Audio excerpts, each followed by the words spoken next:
Okay, so if we're gonna use a calculator to convert a fraction into a percent, the only difference in this one is that they're being really specific that they want you to use a calculator. So as soon as you see percent, I'm hoping you guys think of part over whole equals percent over 100.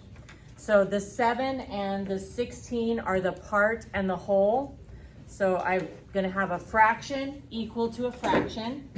Now the given is the part over whole, so 7 over 16. And the percentage is what we don't know, so I'm gonna replace the percent with a P over 100. And now I'm gonna cross multiply and divide. So multiplying the numbers that are diagonal, that'd be the 7 and the 100. And then I'm gonna divide by the number diagonal to the letter, so 16. So if you grab your calculator and you do 7 times 100, followed by dividing by 16, you're gonna end up getting 43.75. And again, this is a percentage, so I wanna make sure I put a percent sign at the end. Thinking about if that's reasonable, if it was 50%, 8 out of 16 would be half, it'd be 50%. So 7 out of 16 is a little less than 50%, so that should seem reasonable. Okay, here's just one more. Oh, and by the way, this particular one said round to the nearest tenth. So that 5 would make that 7 and 8. So my final answer would be 43.8. And then just one more here.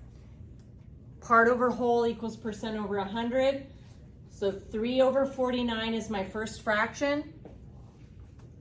I don't know the percentage, so the percent, P, over 100. Now I'm ready again to cross multiply, then divide. So if I multiply what's diagonal, that's the 3 and the 100, then divide by the number diagonal to the letter, so divide by 49. So if you grab your calculator and you do 3 times 100, you get 300, and then you divide that by 49, you're gonna end up with, and I just copied down what my calculator screen said. The question asked specifically to round to the 10th. Okay, 10th, you think about how many zeros does the number 10 have? It has 1 0, so the 10th is 1 place value. 100th, the number 100 has 2 zeros, so 2 place values. 1000th, the number 1000 has 3 zeros, that would be 3 place values. But in this case, 10th, the number 10, 1 0, so 1 place value. So if I only want one number after the decimal, that 2 leaves that 1 alone, and this will be 6.1. Don't forget the percent sign. So I have 6.1%.